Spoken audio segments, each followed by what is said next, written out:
Então, na aula de hoje, em continuação ao nosso curso, a gente vai ver laços com número indeterminado de repetições, né?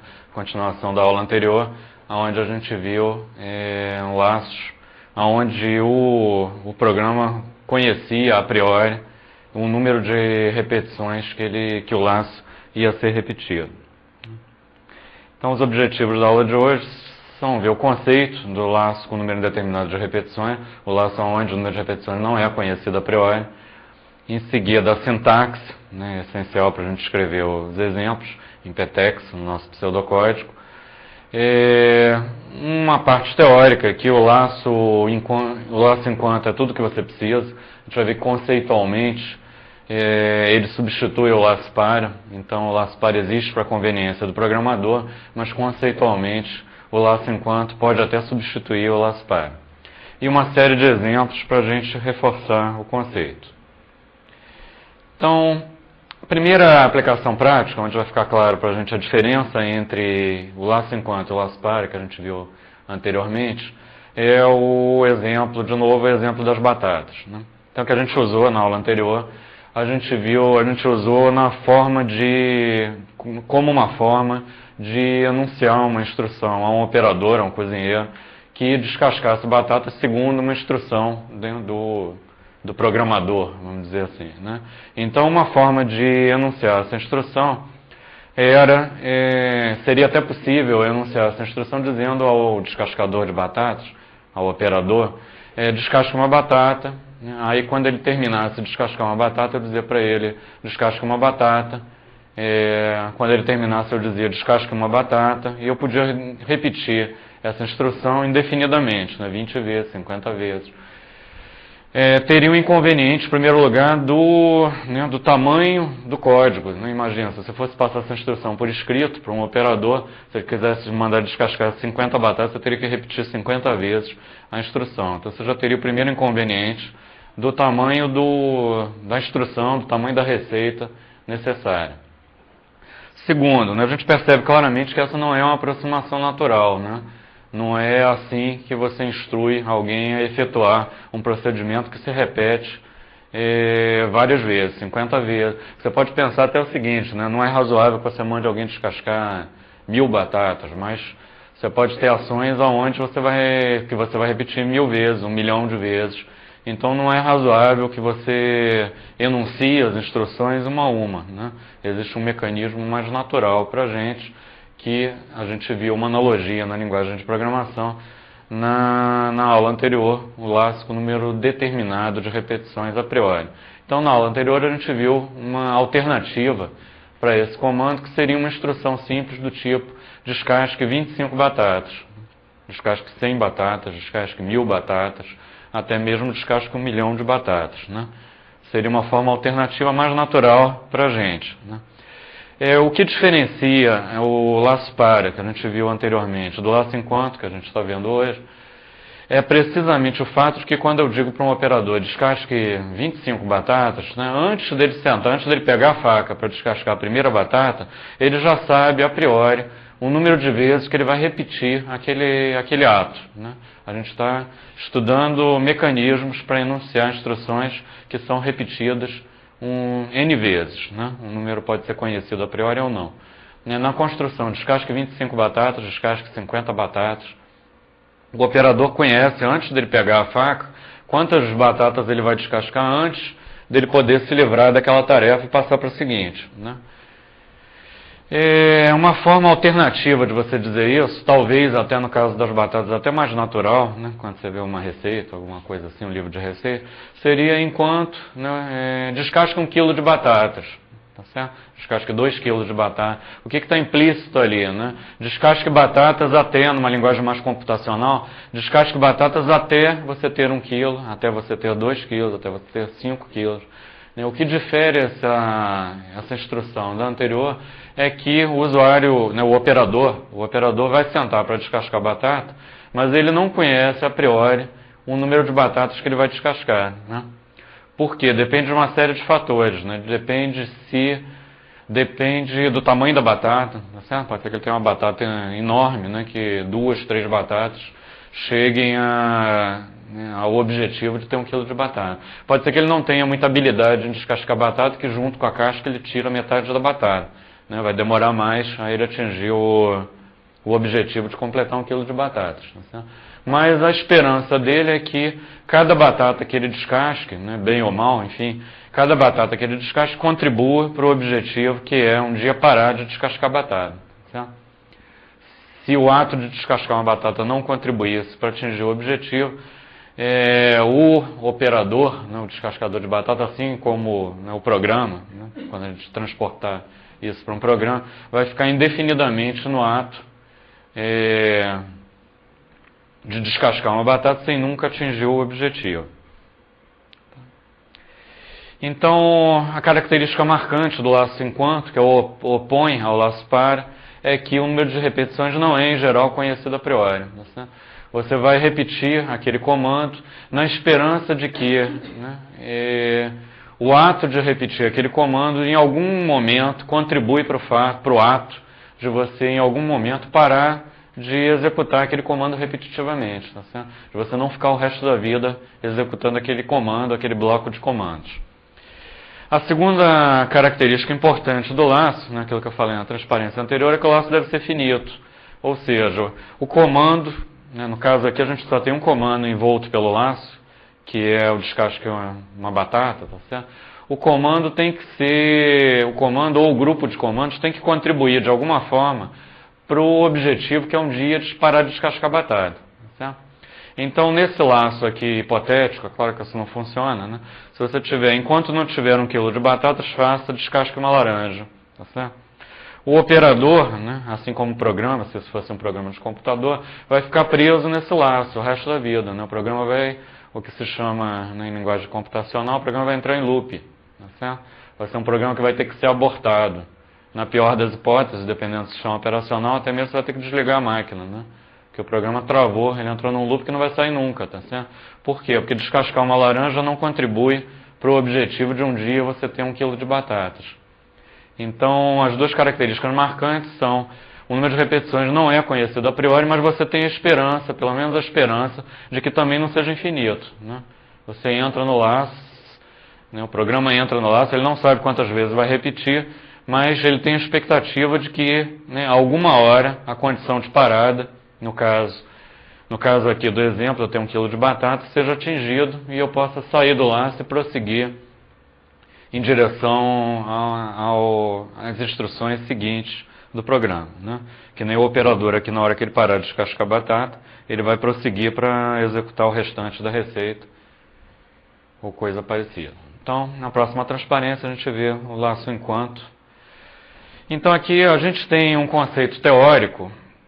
Certo? Um conceito teórico ajuda, né, a gente a ter a compreensão do fato, mas que, na verdade, a gente pode colocar assim como uma curiosidade. Tá? Aqui nessa transparência você tem as duas formas de laço que a gente estudou, né, que a gente estudou o laço para na última aula, o laço enquanto, que a gente está estudando agora. E aí eu falei para você na aula passada o seguinte: o laço para é usado prioritariamente, né, quando você conhece a priori um número de repetições. Né? E aí eu estou definindo para você o seguinte: o laço enquanto, ele deve ser usado, né, ele existe para ser usado quando você não conhece a priori um número de repetições. Né? Então você vai anunciar uma condição de parada, uma condição lógica, e enquanto essa condição for verdadeira, você executa o laço. Né? Eu não tenho 1 quilo de batatas, portanto eu descasco uma nova batata. O que eu estou dizendo aqui conceitualmente, né, porque quando a gente entende o conceito, fica mais fácil entender, fica mais fácil usar. Então, mas de certa forma é uma curiosidade, assim, eu tenho aqui os dois laços opostos. O que eu estou dizendo é o seguinte: em verdade, o laço par existe apenas para conveniência do programador. Né? É mais fácil usar um laço par quando você conhece um número de repetições a priori. Ou seja, quando você não conhece o número de repetições a priori, aí não tem jeito, você vai usar o laço enquanto. Quando você conhece o número de repetições a priori, né, descasque 10 batatas, descasque 25 batatas, o que eu estou dizendo é o seguinte: é mais fácil usar o laço para, mas você poderia usar qualquer um dos dois. Tá certo? O laço enquanto ele pode substituir o laço para, com um pouco mais de trabalho do programador. Tá certo? Para isso, existe então o laço para a conveniência do programador. Olha só, na aula anterior, né, eu mostrei para você como é que eu mapeava o laço para em termos de um fluxograma. Olha só, existe ali implícito a inicialização da variável de controle para ir variando de 1, então existe a inicialização da variável de controle do laço e recebe 1. Em seguida, o teste da variável de controle, i menor do que 10, ó, aí tem que variar entre 1 e 10, então logo em seguida existe o teste da variável de controle. Né? Por quê? Porque pode ser que eu não precise repetir o laço nenhuma vez. Né? Se eu digo o seguinte, ó, para ir variando de 10 até 5, né? Eu faço um laço de cima para baixo, para ir variando de 10 até 5. Esse laço não vai ser executado nenhuma vez, né? Porque a variável de controle já tem, se ela tem que ir de 10 até 5, progressivamente, né? Ela já assume a priori um valor de 10, significa que o laço não vai ser executado nenhuma vez. Então existe logo em cima o teste da variável de controle, para ver se aquele laço vai ser executado a primeira vez, e se ele vai ser executado todas as vezes posteriores, né? Porque o fluxo de execução volta aquele teste cada vez que você executar o bloco de comandos. Depois a execução do bloco de comandos, que é o que está aqui. E depois ali embaixo o incremento da variável de controle, que é uma coisa que a gente não está vendo aqui, né? E é por isso que é mais fácil usar o laço para, quando eu conheço o número de repetições a priori, porque o compilador implementa aquela instrução ali, e recebe i mais 1, que é o incremento da variável de controle. Ele implementa aquilo sozinho. Né? A inicialização da variável de controle, aquilo tudo está embutido. A inicialização da variável de controle, o teste e o incremento da variável de controle está tudo embutido na sintaxe do laço para. Então é mais fácil usar. Agora você pode pensar o seguinte, eu posso vir daquele fluxograma para cá, né? Implementar aquilo na forma de um laço enquanto. Eu fui daqui para o fluxograma, posso voltar do fluxograma para o laço enquanto. Então tudo que tem ali, existe um mapeamento usando o laço enquanto. Ó. Primeira coisa, inicialização da variável de controle, né, que eu vou ter que fazer explicitamente. Tá certo? O laço para já faz na sintaxe. Né? Então eu vou ter que fazer a inicialização da variável de controle. Em seguida, né, o triângulo, o losango ali embaixo, teste da variável de controle. Enquanto i menor do que 10, tá vendo? Enquanto i menor do que 10 e não atingiu 10, então eu prossigo executando os comandos. Enquanto i menor do que 10, faço execução do bloco de comando, do comando ou do bloco de comandos, seguido pelo incremento da variável de controle, que o compilador também já faz sozinho. Se eu quiser usar um laço enquanto, eu vou ter que fazer explicitamente. E recebe i mais 1.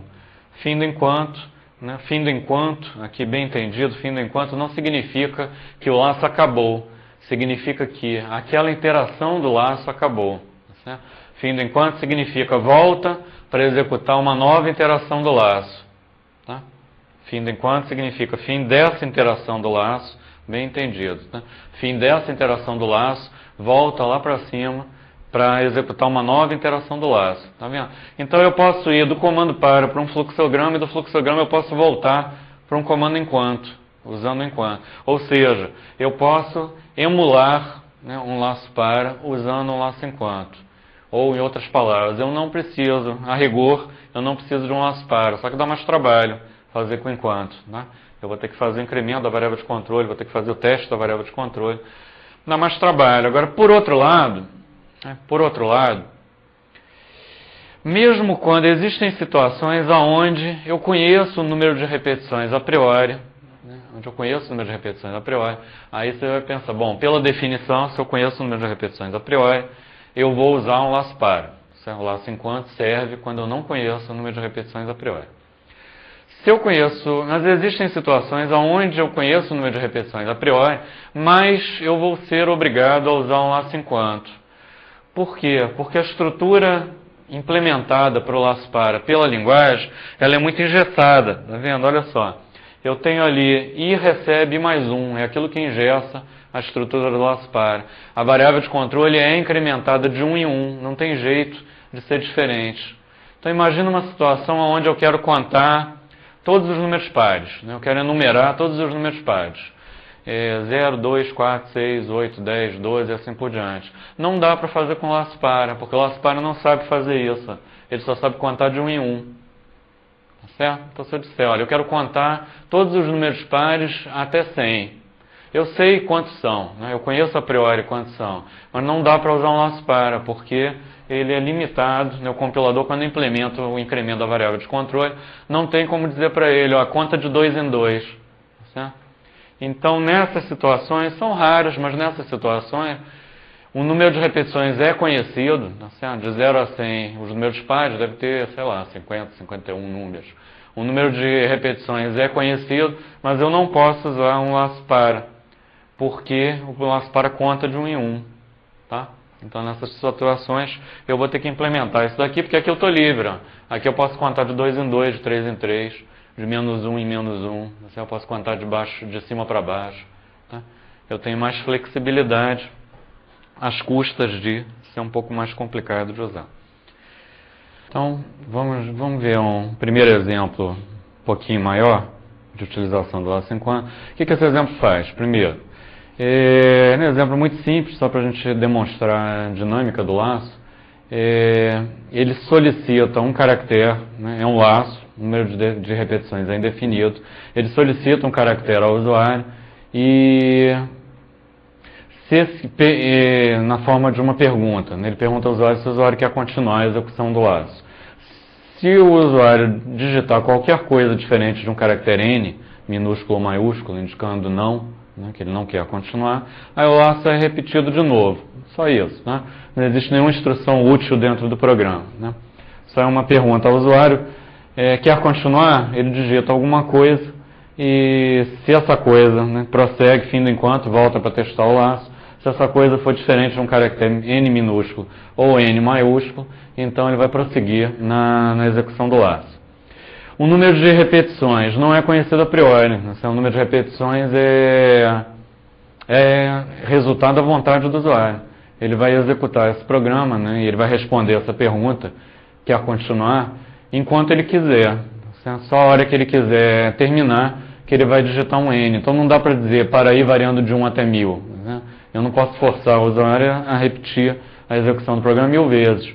Eu não conheço a priori o número de repetições. Essa estrutura daqui, essa estrutura é uma estrutura possível. Né? Então, olha só, o que eu estou usando? Qual é a variável que vai parar a execução do programa? Né? A variável que vai parar a execução do programa é a variável CH, lida do teclado. Então, uma construção possível é usar a variável do problema, para testar a condição de parada. Né? Que nem a gente fez antes, na verdade, né? Enquanto eu não tiver 1 quilo de batatas, enquanto CH for diferente de N minúsculo ou N maiúsculo, significando não, né? Então eu estou usando diretamente as variáveis do problema para testar a condição de parar. Está na hora de parar? É isso que eu estou perguntando aqui. Né? Enquanto CH é diferente de N, minúsculo ou maiúsculo. Está na hora de parar? É isso que eu estou perguntando. Tá? Então, na transparência seguinte, eu vou mostrar o seguinte. Existe uma construção alternativa a isso, que é a que eu vou recomendar fortemente que vocês usem, né? Existe uma construção alternativa, onde eu não vou usar diretamente as variáveis do problema para perguntar se está na hora de parar. Por quê? Tem uma série de problemas nessa construção.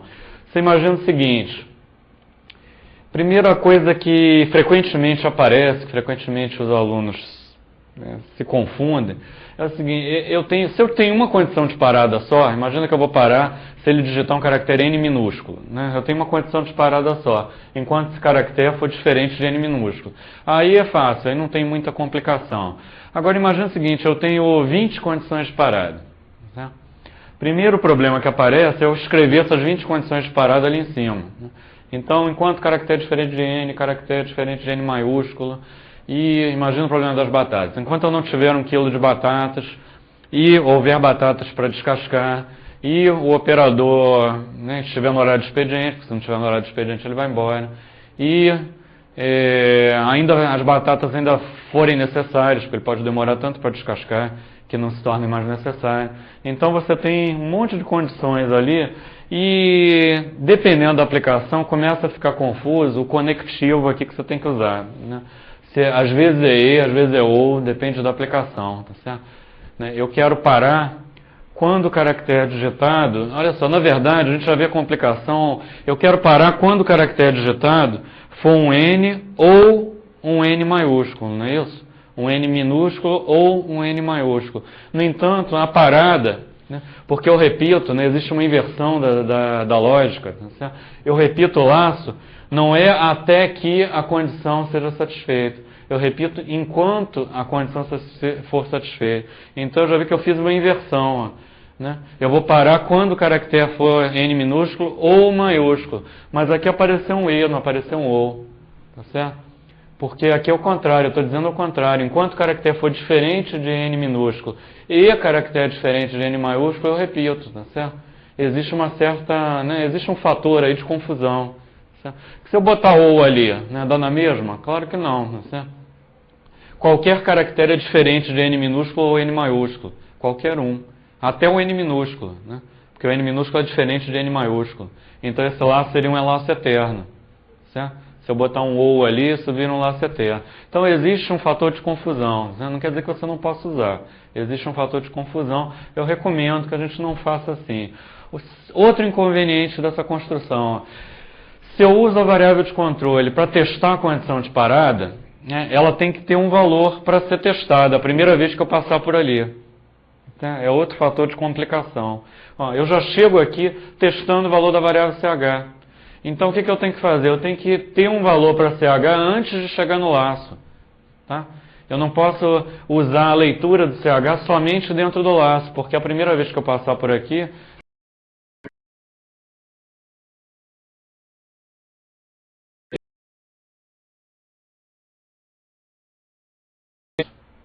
tá? Para inicializar a variável de controle do laço. Ela tem que ter um valor a primeira vez que passar por ali. Então eu proponho uma forma alternativa, né?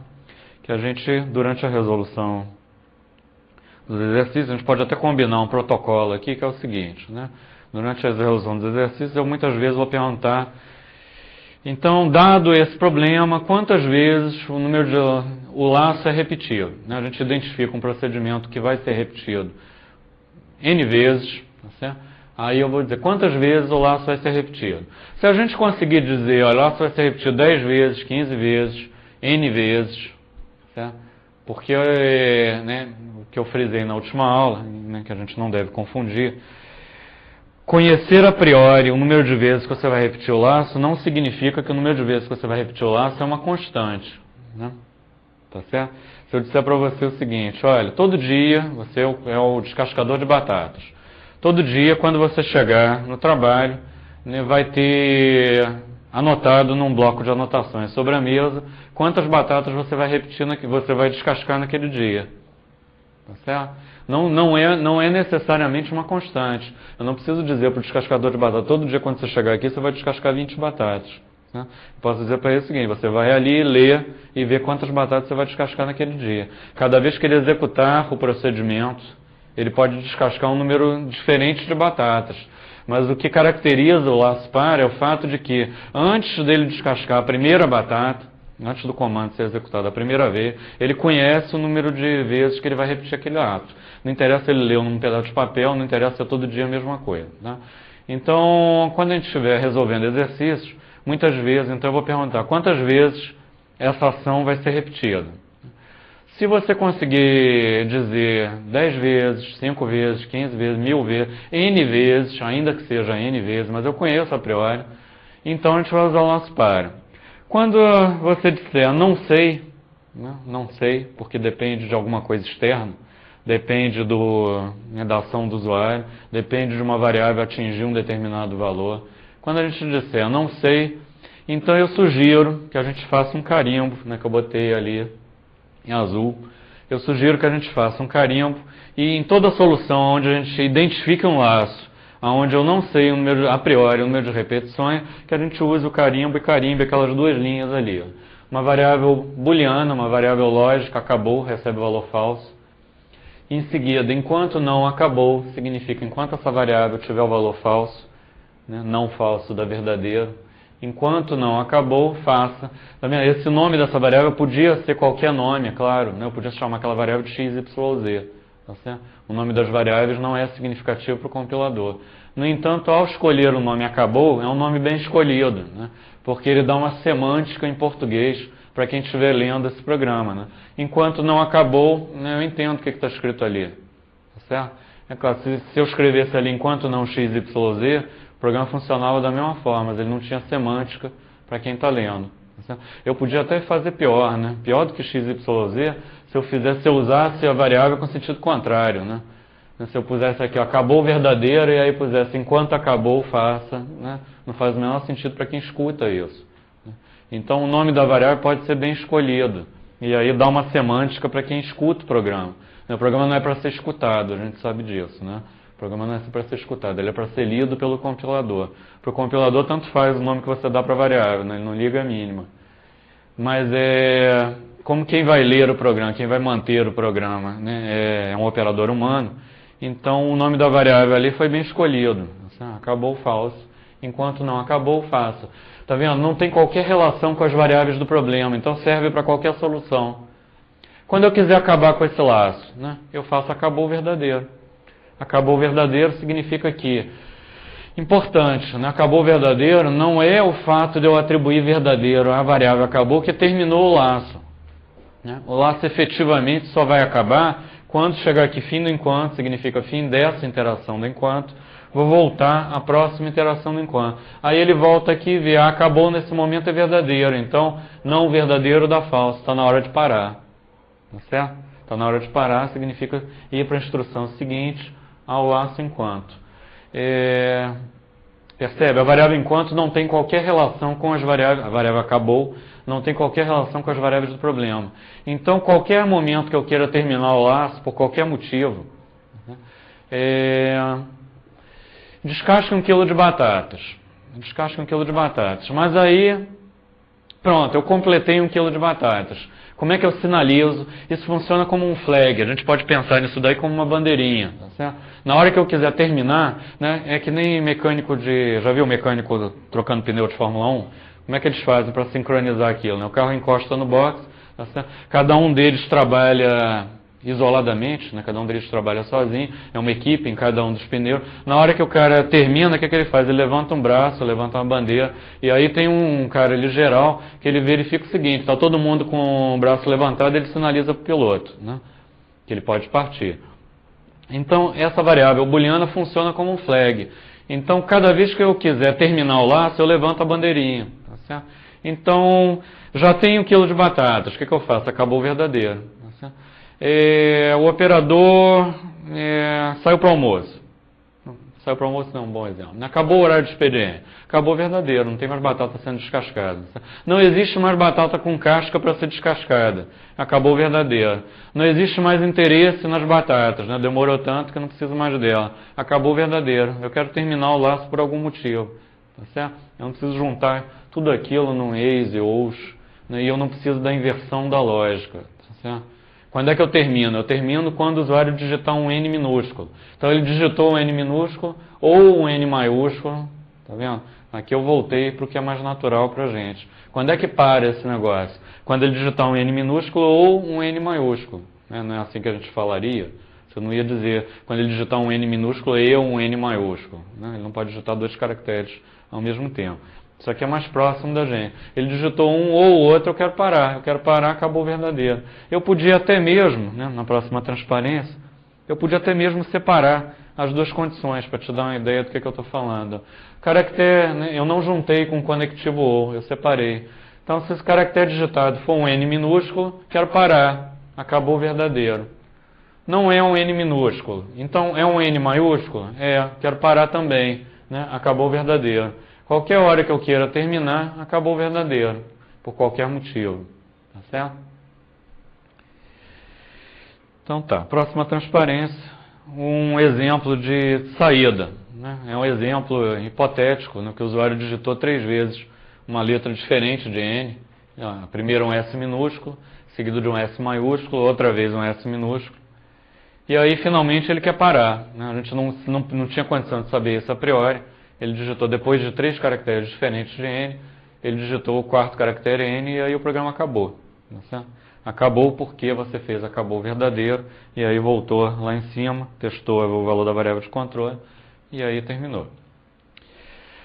Aqui, ó, aqui é o exemplo que eu te falei, quando daquelas situações onde, apesar de, né, não é uma situação usual, né, não é uma situação usual, até porque, né, existem linguagens, né, eu estou falando de uma limitação de PETEX e de uma limitação da linguagem na qual o PETEX se inspirou, que foi a linguagem Pascal, certo? Que você não tem condição de contar de 2 em 2.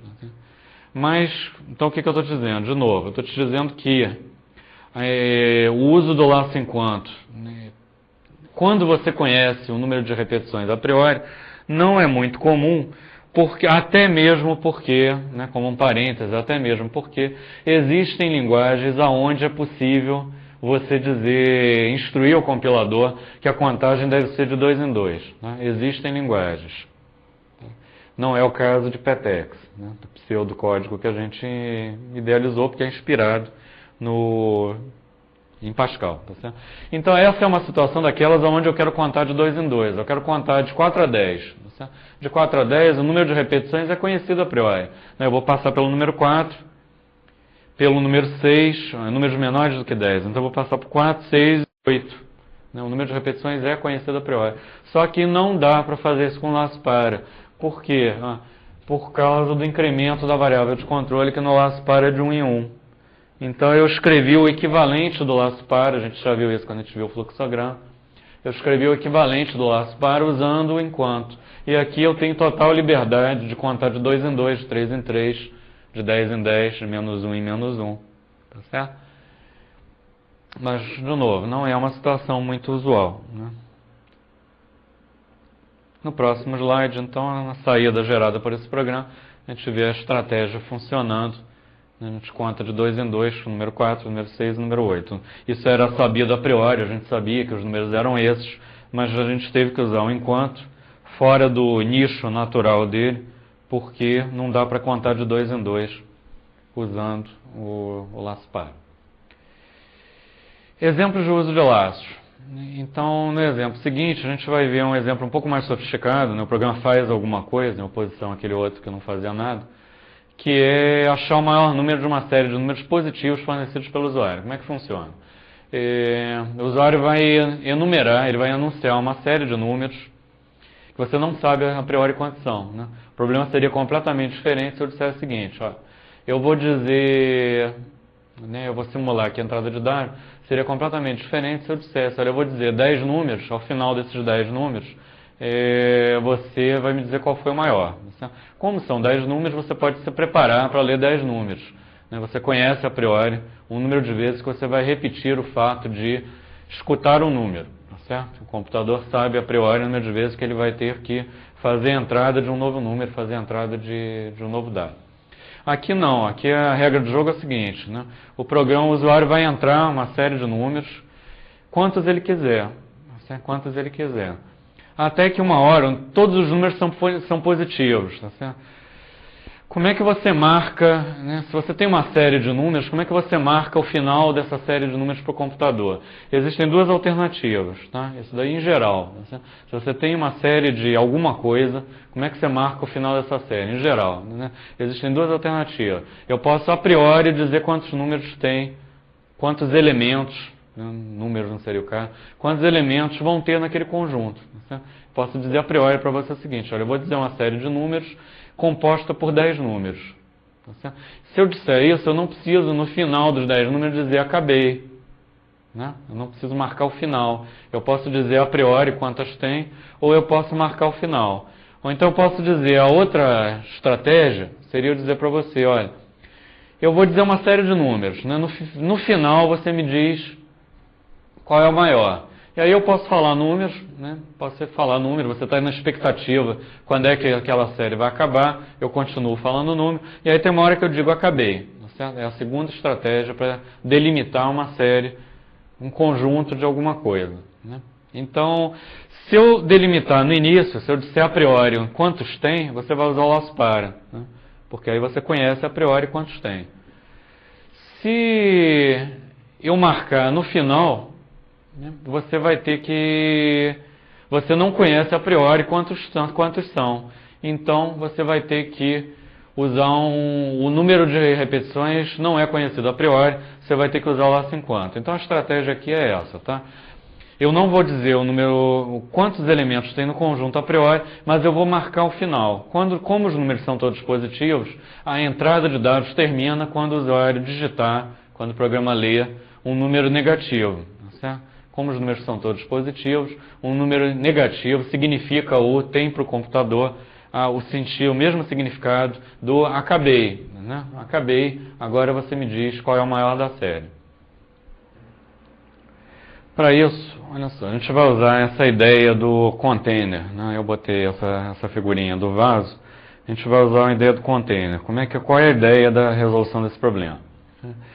Percebe que a série de números digitados pelo usuário, né, não precisa ser armazenada. Né? O problema é o seguinte, o usuário vai entrar com uma série de dados, termina com um número negativo, marcando o final da série. Ao final da série, você tem que dizer qual foi o maior número daquela série, mas você não precisa dizer qual foi a série. Né? Seria um problema completamente diferente se ao final da entrada de dados eu tivesse que repetir a série, que eu não tenho que fazer. Né? Eu só tenho que dizer qual foi o maior número daquela série. Então a ideia do container, a ideia desse vaso. O que eu vou fazer? Em cada instante de tempo eu vou pegar mais um número, vou pegar o próximo número digitado pelo usuário, vou comparar com aquele que está dentro do vaso, que está dentro daquele, né, ideia dos caninhos, sei lá. É aquele onde, naquele vaso eu estou guardando o maior número que eu encontrei até então. Tá? Então eu vou pegar o próximo. Ele é maior do que aquele que eu guardei, eu pego e jogo fora aquele que está no vaso, substituo pelo novo número. Tá? É menor, ele é maior que aquele que está no vaso? Não. O que eu faço com esse número? Eu jogo fora. Eu não tenho nenhum interesse nele. Tá certo? Eu vou separar aquele vaso dali, no final vai conter o maior número da série. Tá? Cada vez que eu pego um novo número, eu comparo com aquele que já está dentro do vaso. É um container, então eu vou usar para isso uma variável, um container, uma variável que eu chamei de maior. Como todos os números, né, o primeiro número da série que eu pegar, eu vou ter que comparar com aquele que está no vaso. Então tem que ter alguma coisa lá.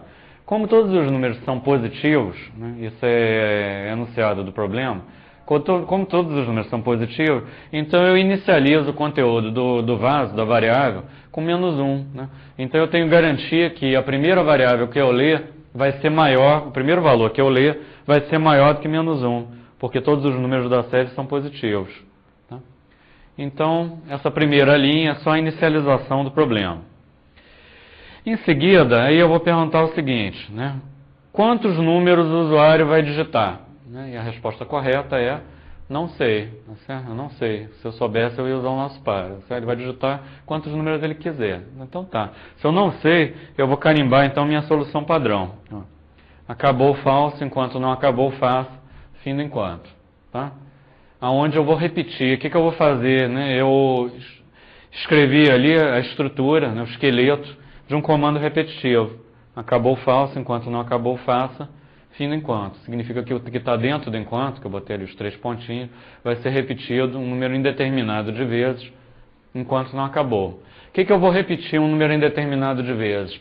Primeira coisa é pegar um novo número, né, para comparar com aquilo que está dentro do vaso. Então, na próxima transparência, o que vai ser repetido dentro do laço, então, é a leitura dos valores. É o procedimento que vai ser repetido enquanto o usuário quiser, né, até ele digitar um número negativo. Então, eu peguei o próximo valor. Tá certo? Antes de comparar com o conteúdo do vaso, eu tenho que pensar o seguinte, né, esse novo valor que eu acabei de ler pode ser um novo número que faz parte da série, pode ser um novo número que faz parte da série, que, portanto, aí eu vou ter que comparar com o conteúdo do vaso, ou pode ser que o usuário está me dizendo que ele quer acabar, né, que a série já terminou, que ele já digitou a série, que agora ele quer terminar. Ou seja, pode ser que ele me deu a indicação, através de um número negativo, que a série terminou. Então, a primeira coisa que eu vou ver é verificar se esse novo número é um número válido, ou se é o aviso de que a série terminou. Então, o que eu vou fazer na transparência seguinte, vou verificar se esse número é um número negativo. Se esse número é um número negativo, ele está me avisando que a série terminou. Né? Ele está avisando ao computador, tá certo? Que a série terminou. Então, quando eu quero terminar um laço, o que a gente combinou? Aí eu faço variável booleana acabou, recebe verdadeiro. né? Mais uma vez, não é o fato de eu estar atribuindo verdadeiro à variável booleana que acaba o laço, é o fato de eu atingir aquele fim do enquanto ali embaixo, voltar para a próxima interação do laço, onde a variável booleana vai ser testada, enquanto não acabou lá em cima, e aí ele termina a execução do laço. Tá certo?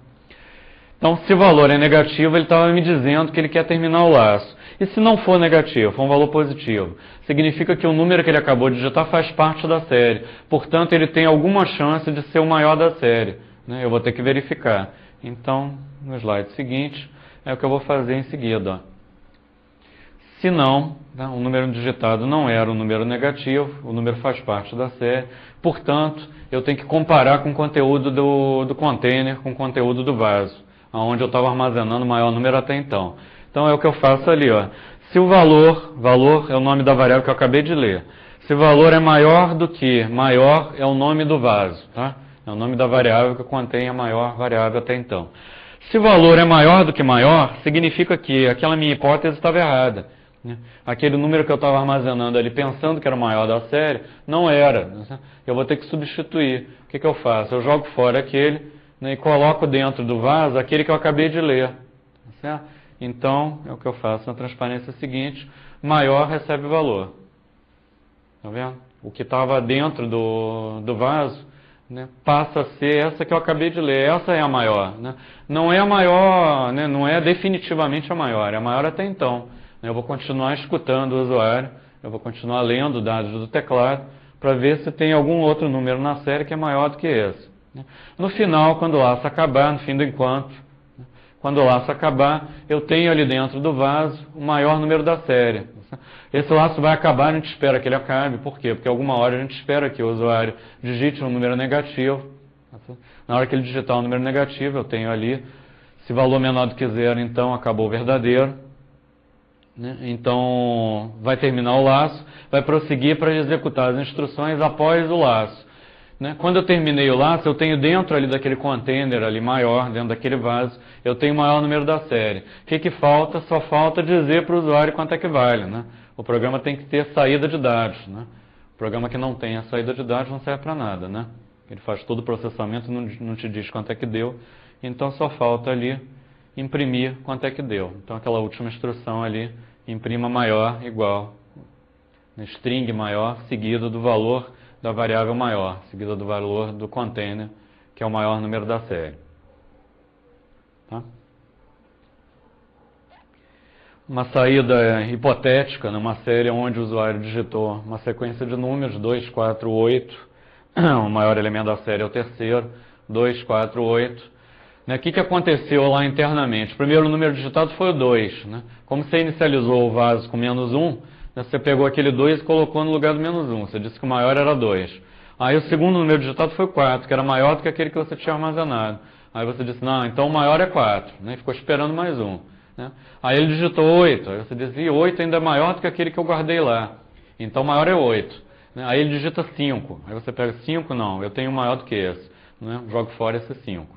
Aí ele digita 3. Você diz 3 também não, eu tenho maior do que esse. O que está guardado lá é maior do que esse, joga fora. Aí ele digita 1. Aí você diz 1 também, muito menos, também não serve. 1 é menor do que 8, joga fora. Aí ele digita menos 1. Aí você diz menos 1 é para acabar. Então, aí você pega lá o que você tinha guardado dentro do vaso, que foi o 8, e imprime ele para ele ali na última instrução. Maior recebe 8. Ele fica sabendo qual foi o maior elemento da série. Mais um exemplo. A gente vai usar um laço, número indeterminado de vezes, número indeterminado de repetições. Uma outra aplicação um pouco diferente, a entrada de dados não vem, na verdade, o fim do laço não vem de uma ação do usuário. Ninguém disse que tem que vir de uma ação do usuário.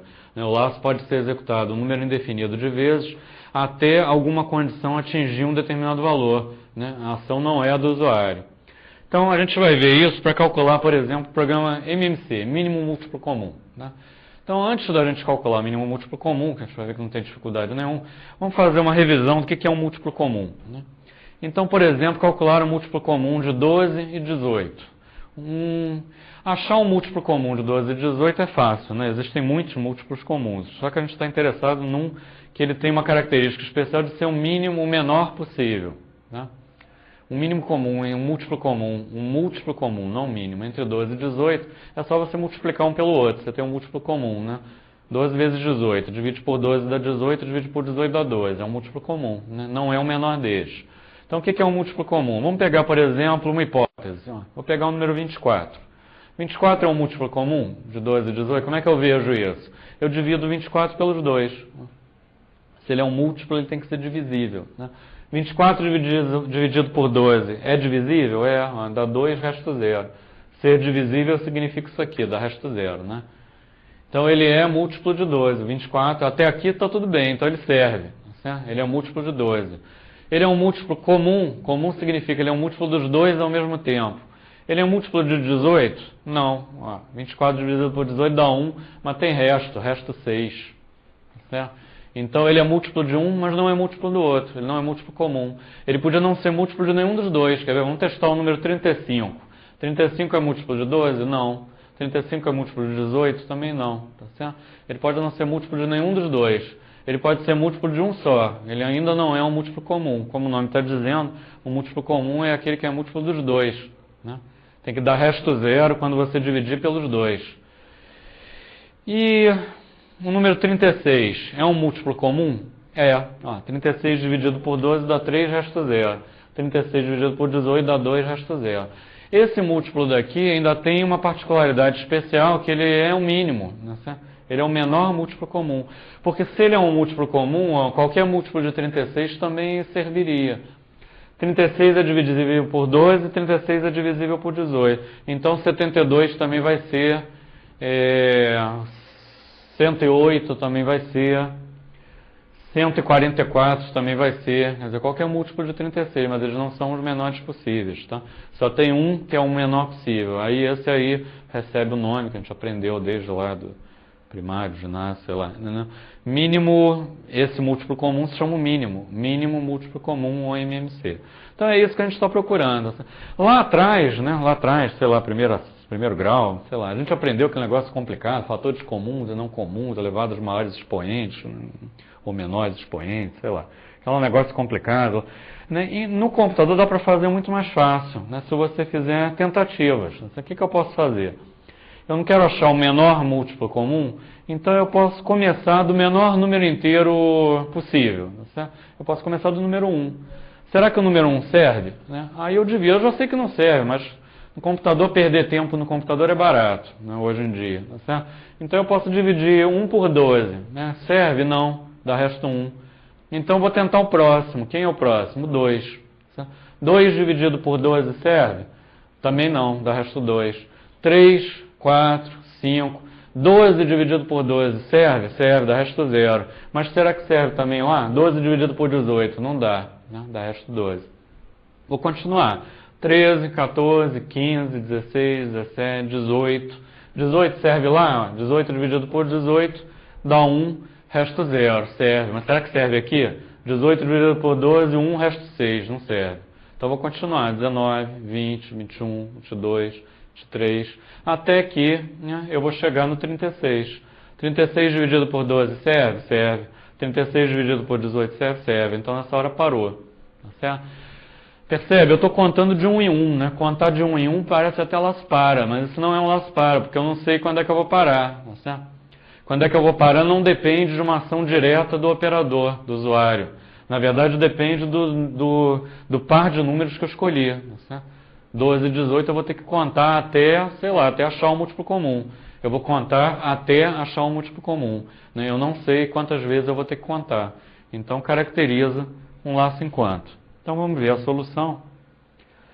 Então a primeira coisa que a gente tem que fazer é pedir ao usuário, né? entrar com os dados, pedir ao usuário ou trazer de algum lugar, fazer a entrada de dados dos dois números que a gente está tentando determinar o MMC dos dois, né? Do par de números que a gente está tentando determinar um múltiplo comum. Então a primeira coisa a fazer, ler os dois números, leia no 1 e no 2. Em seguida, eu vou fazer o seguinte, eu vou fazer uma hipótese. né, que é qual é o número que eu vou testar primeiro. Como eu quero o menor múltiplo comum, qualquer número que eu testasse funcionava, qualquer hipótese que eu fizesse funcionaria para achar algum múltiplo comum. Tá certo? Vou começar de 1000, incrementando de 1 em 1. Eu agora, em alguma hora, em algum momento, eu vou achar algum múltiplo comum, mas esse não é menor. Tá certo? O que me garante que esse número é o menor, que o primeiro múltiplo que eu vou achar comum é o menor de todos? É o fato de começar de 1. Né? Então, a primeira tentativa, eu estou enumerando. Essa variável MMC é uma variável candidata. Né? Ela, no final, ela vai conter o MMC dos dois números, no 1 e no 2. Mas ela é um candidato a MMC. Né? Então, eu inicializei esse candidato. O primeiro candidato é o número 1. A partir daí, eu vou incrementar de 1 em 1 até encontrar, o que me garante que o primeiro que eu encontrar vai ser o menor de todos. Né? Vai ser o menor possível. Em seguida, aí a gente pensa o seguinte, bom, então tá bom, né? Eu falei que eu vou partir de um candidato no MMC igual a 1, e aí eu vou incrementar de 1 em 1 até encontrar. Isso significa que quantas tentativas eu vou fazer? Não sei, né? Depende de no 1 e no 2. Né? Se eu não sei a priori o número de tentativas que eu vou fazer, então eu já sei o esqueleto da estrutura que eu vou usar, que é o que eu vou carimbar na próxima transparência. Acabou o falso. Enquanto não acabou, faça, fim do enquanto. Né? Dentro daquele laço, ali representado pelos 3 pontinhos, eu vou executar repetidas vezes um bloco de comandos. Enquanto não acabou, faça. O que eu vou fazer? Vou testar o candidato. Né? Eu tenho um candidato que é MMC, para verificar se ele é o MMC que eu estou procurando. Se não for, passo para o próximo, né? Que é o candidato mais 1. Eu vou contar de 1 em 1. Então, a primeira coisa, eu já tenho um candidato. Né? Nesse ponto, eu já tenho um candidato. MMC igual a 1. Esse candidato serve? Ele é um múltiplo simultaneamente de no 1 e no 2. Significa, dá para dividir por no 1 e por no 2. Dá resto zero, né? Se eu dividir. Então, é o que eu vou tentar no slide seguinte. Ó. O candidato dividido por no 1. Dá resto zero, o operador mod, que a gente já viu lá atrás. MMC mod no 1 significa resto da divisão inteira de MMC por no 1. Dá zero significa, em outras palavras, MMC é divisível por no 1 e MMC é divisível por no 2. Se for, eu encontrei o número que eu estava procurando. Né? Ele é divisível simultaneamente por no 1 e no 2. Eu encontrei o número que eu estou procurando, eu posso sair do laço. Como é que eu saio de laço? De qualquer laço, enquanto? Usando essa estrutura que a gente carimbou ali. Né? Faço variável booleana, acabou, recebe verdadeiro. Instrução seguinte. Eu encontrei o número que eu queria. Se não, ele não é divisível. Se não, significa que ele não é divisível pelo primeiro, ou ele não é divisível pelo segundo, ou ele não é divisível por nenhum dos dois, não importa. Né? Ele não é um múltiplo comum. Logo, o meu candidato não serviu, eu tenho que pegar outra variável candidata. Quem é o próximo candidato? É o seguinte, né? Se eu comecei de 1, eu vou testar o 2, vou testar o 3 e assim por diante. Tá? Então eu completei o miolo ali do enquanto. Eu vou fazer isso repetidas vezes até que eu ache 1. Né? Na hora que eu achar 1, a esperança é de que haja um múltiplo comum, né? Sempre vai haver, porque no pior dos casos é a multiplicação de um pelo outro. Então,